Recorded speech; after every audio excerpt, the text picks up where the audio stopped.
Today I got my lovely wife, Janine Escobar. And before we get started, I want you to subscribe, like, and comment. And today we're going to talk about what happens when you quit marijuana. Marijuana. Marijuana. Mary Jane. Mary Jane. Yes. Weed, cannabis. Yes. Cannabis. Spliff, as we used to call it in Frisco. You want to get spliffed? I don't know if you guys ever said back in the day. Well, you know what? I have some questions. What did you think was going to happen when you quit smoking weed? What were your expectations? I wanted to be clear-minded, clear-headed. I wanted to be in control because I felt like weed had a grip on me. Mm-hmm. So I wanted to be more like mental clarity was one of my main things. And another thing, I wanted to be sharper, which is, I guess, is part of mental clarity. Mm-hmm.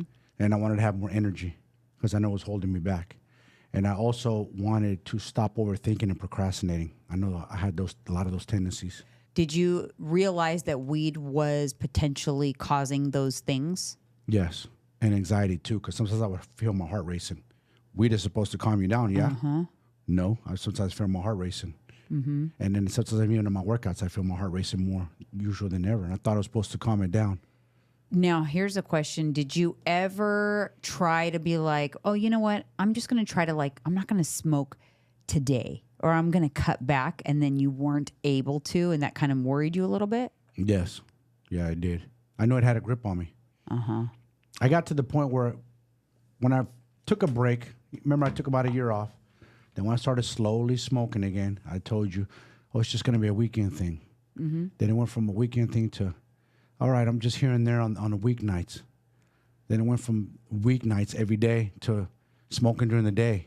Not waking and baking where I was just getting up first thing and smoking, but I get up, have my coffee, maybe after an hour or so, maybe an hour or two, then I'd smoke some weed, be ready for the day. Yeah, you know what happened where I noticed a turn, and I won't name names, but unfortunately, it's almost like you always look for approval for doing certain things when you get into your addictions, because I've watched you now with several addictions. The saving grace was you wouldn't smoke until after you were done working out. Yes, always. And somebody convinced you that it was a cool thing to do to smoke before you worked out. And that is when I noticed that your weed smoking became a bigger problem. Yeah. Because then that was your license to, oh, cool. So I can smoke to work out? Okay, I'm going to do that from now on. Because I'd never done that before. Never. I always thought it would definitely hold me back or I'd get stuck. Because you hear a lot of people say that there's no way I could smoke before working out because then I'll be stuck. I won't know what to do. Or I feel like everybody's watching me. So I get paranoia. And that used to be true for me too. I used to be like, shit, I'm high during the day. This is weird. But I allow somebody to talk me into it, and it's my fault. I could have said no. You have to be careful as someone with an addictive personality. Okay, so let's get into what actually happens or what happened to you when you quit weed. What was the first thing you would say you experienced? How long before you realized, this is going to be harder than I thought? Probably the first day. And then the nighttime. I knew I was going to struggle sleeping. I was worried about that because that's the first thing you hear everybody talks about when they give up weed is the sleeping part. They have a hard time. What caught me off guard and surprise is the night sweats. I didn't know I was going to withdraw like that. Mm-hmm. That was crazy. I did not think I was going to be wet in the bed, sweating every night like that bad. And let me just describe. It's not like a little sweaty. No. It actually feels like someone took a bucket of water and poured it into the bed. Yeah. So that is a major physical response to not having weed. And this is where I struggle because I'm sure this video is going to get a lot of controversy. Yes. Because every time we talk about this, there's controversy. People Always. say it's a different kind of addiction. You're addicted just like people are addicted to chewing gum. Listen, if you stop chewing gum, you're not going to get night sweats. No. There's some sort of dependency that your body built to the substance.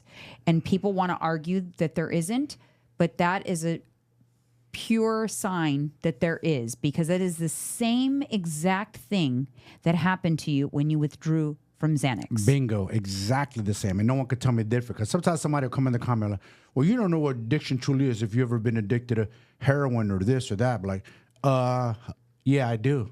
Xanax, which almost cost me my life. So don't talk to me about what I don't know what addiction is. So yes. Yeah. Alcohol. I used to drink like crazy as hell too. So don't tell me what addiction is. Molly's and ecstasy, addicted to that too. So don't get it twisted. I have had other drugs that I've been addicted to. But people, they just like to spew out of the side of their neck and not know. And for the record, you were completely clean of all other substances for a very long time before quitting weed. So those were completely out of your system. Gone. Not having withdrawals from those things. Far removed. It could be that the weed of today has changed. I've probably been smoking weed as a teenager, probably longer than you've been alive. So I've seen the weed change from shitty ass brown to when it evolved to the green, to just plain green, no options, to all this other exotic shit. What they don't know is they use a lot of high potent chemicals these days, a lot of food, a lot of nutrients. They use different stuff these days. And a lot of that stuff doesn't pass the test. They pay to have the test altered. So I'm just saying, I don't know what's in it exactly, what chemicals, but it's definitely different than what it used to be. Yeah, so when people say, it's a plant, well, I mean, so is cocaine. Isn't it a plant? Yes. The coca plant or something like that? Yeah, so you transform it into actually pure-based cocaine. Right. Poppy seed? What is the poppy? Heroin. Yeah. Right? So they convert it to heroin. Yeah. Well, same thing. If you grow weed naturally out of the ground and you let it grow naturally, maybe smoke in its natural state, like you didn't touch it with chemicals, maybe it's different. But these guys are growing indoors, facilities, feeding it extra strong nutrients and food. God knows what. We don't know what. There's mites that grow on these plants, like little spider mites. So they're spraying those. You're inhaling some of that too. And you don't know what it's doing. But I could tell you this. It is a drug. It altered my brain chemistry. I know how I feel today compared to how I felt when I was smoking. I've been doing this podcast for what? We're going on 5 years. My wife can attest. I'm much sharper, much quicker. The way I talk, I'm on point. Before I kind of get stuck in my own head, my own words, because I'd be high. So what can you expect when you quit smoking marijuana? And listen, everybody's going to be different, but you can speak to what your experience is. If you were a heavy daily smoker, you can expect mood changes. Mood changes. I was moody.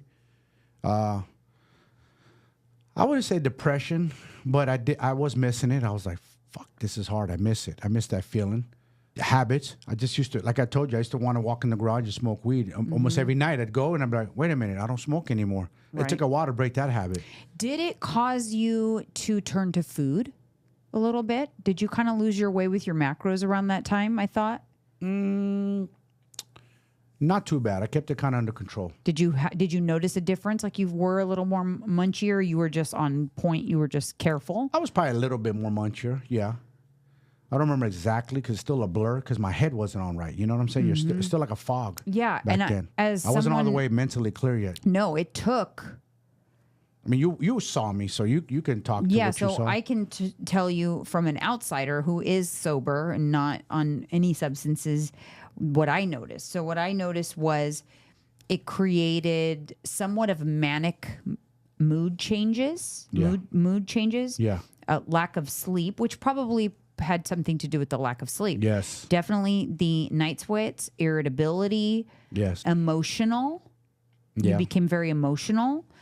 I did. Almost like, I would say, it almost felt like at times like a manic behavior.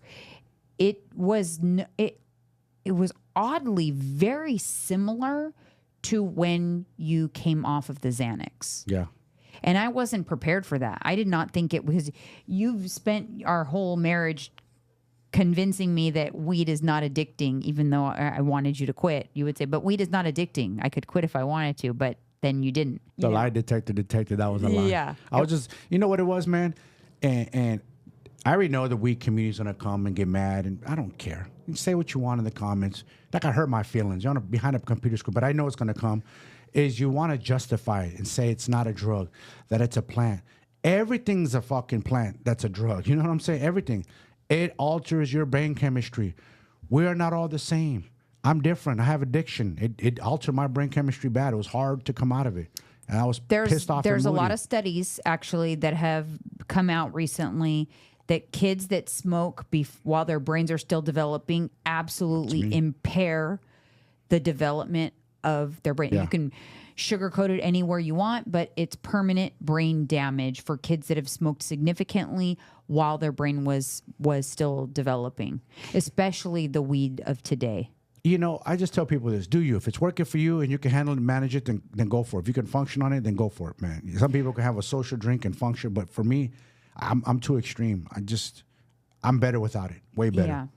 But I would also say, like, I think everybody should play with sobriety. Yes. Just try it. And if you're not addicted to anything, then a trial sobriety will be easy for you because you're not addicted. So it's no big deal to take 4 weeks or 8 weeks and just go sober to see how you feel and to see how your productivity is, your motivation, your mood, your anxiety. Just do a pressure test on it. That's what I recommend. And if it didn't make a significant impact and you want to go back to the substances, then by all means go back. But for me, because I know you stopped for different reasons, you're an addict. Yeah. I am not an addict. I've never had an addiction to anything thus far. Not to say that it could not happen, but it has not.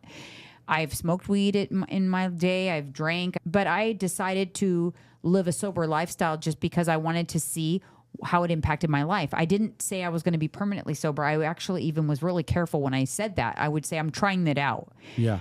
But now that I feel huge impact, even though I was not a heavy smoker. I was never a heavy drinker. I never did anything excessively, but even removing the little bit that I did do greatly impacted my life. Yeah. And so that's why I think that even if you don't have a problem, you're not addicted, you do just socially partake, it's still worth doing a trial sobriety just to, like I said, pressure test it, see where you're at. Exactly. See Why if you could not? just give it up for a weekend. A lot of people can't even do that. But then if you can't, then you have a bigger problem. You're an addict. Because I've given up weed. I've just decided one day, like, I'm not going to smoke for a while. I don't know. I don't like the way it makes me feel. And I won't smoke for a year. And then all of a sudden I'll be like, you know what? I want to smoke this weekend. I did that for years. Yeah, that's true. You did. And so it was never a big deal. So I wasn't concerned whether I was addicted or not. But giving up everything completely, like the alcohol and the smoking and everything, and money can't buy the mental clarity and the productivity and the no anxiety and all the things that I thought I was totally fine because I thought I was just a social drinker. And that's another thing. I don't have hardly any anxiety. Me neither. Zero. I thought I needed it for my anxiety. I used to justify, I need it for my ADHD to calm my... No, I don't. That's a damn lie. If anything, it made it worse. We use substances as a crutch. We do. But what you can expect if you are going to try to quit smoking and you are a daily smoker is that all of the things we've talked about, right? So we've talked about the cold sweats, the mood changes. Also, for those of you out there who are addictive personalities and you have the tendency to become addicted to things, be mindful of where that addiction is going to turn. Because if you're giving up all of your addictions, you're going to become addicted to something else. Always. Your personality doesn't change. Your tendencies don't change. But you can channel your addictions to things that are not harmful. Exercise. Exactly. You'll get hyper fixated on a hobby or something like that. Totally fine. Golfing, your basketball league, fantasy football, whatever it may be. But just be mindful of not channeling that addiction to something that could be harmful, like gambling or another substance, even caffeine. I noticed right after you stopped smoking, your caffeine kind of went up a little bit, and we had to kind of like watch your caffeine. I started going a little crazy. So you have to be mindful. Those are all things you should expect when you quit. True. It happens with cigarette smokers a lot. You see cigarette smokers, they'll be skinny, and all of a sudden, you see them like a couple months later, like, what the fuck happened? You gain like 20 pounds. Yeah. Like I said, I had someone, I mentioned the reference of chewing gum earlier because I remember I had a coworker who quit smoking and became an addictive gum chewer, like packs and packs of gum. Every day. Oh, that's nasty. Like just gum chewing. One here and there is okay. Just an addictive gum because they needed to put something in their mouth because they're used to the smoking. Yeah, and so that helped them from turning to food. But so you have to be mindful. I think that's the most important thing is be careful that you don't switch your addiction for something else. Yes. And know that it's going to take some time. So it takes 4 to 6 weeks to fully get through that withdrawal phase, and then all the benefits are on the other side of that. Yeah, wasn't easy, but man, it was worth it. And let me tell you, like she said, I just kept challenging, like waking up earlier. I always went to the gym, but like really honing in on the gym, evolving myself in my boxing and Muay Thai, like getting better, studying, reading, just other stuff, keeping my mind busy. Yeah. Find ways to keep your mind busy. Because if you're bored, you're going to get in trouble. And then just do like a countdown for yourself. Because I remember you would, when you were in the thick of it, you're like, man, how long is this going to go on? And I said, well, it's been about 3 weeks. So you probably got another week or two Remember that? left. I couldn't believe it, how long it took. Yeah. I said, holy shit, this thing's taking about a month of cold sweats that I was dealing with, right? At least. Or was it longer? No, it's it was almost like a month. blur. I feel like right after that we hit the month, you were on the other side of it and everything started getting better. The cold sweats went away first. Yes. Then you started slowly sleeping better. And then, the moods dissipated. And then you came out of the fog. Yeah. And that's when we saw all the benefits. So some of the benefits were just like mental clarity, motivation, just your speech, even the way you articulate and use your words improved. Yes. So many different things. And you can actually go back and watch old Candidly with Coffee episodes and see a clear difference before and after. So I think it's important, though, for people to, if they're going to, dibble dabble with sobriety, just to be aware of what's coming so that they're not blindsided, because you got to let your loved ones know so they can support you through that process, because it's not an easy process on anyone in the household. It's definitely a journey. I was probably raging a little bit. A lot of it. That being said, you guys, I'm going to wrap this up. Thank you again for supporting the channel, and I'll see y'all soon.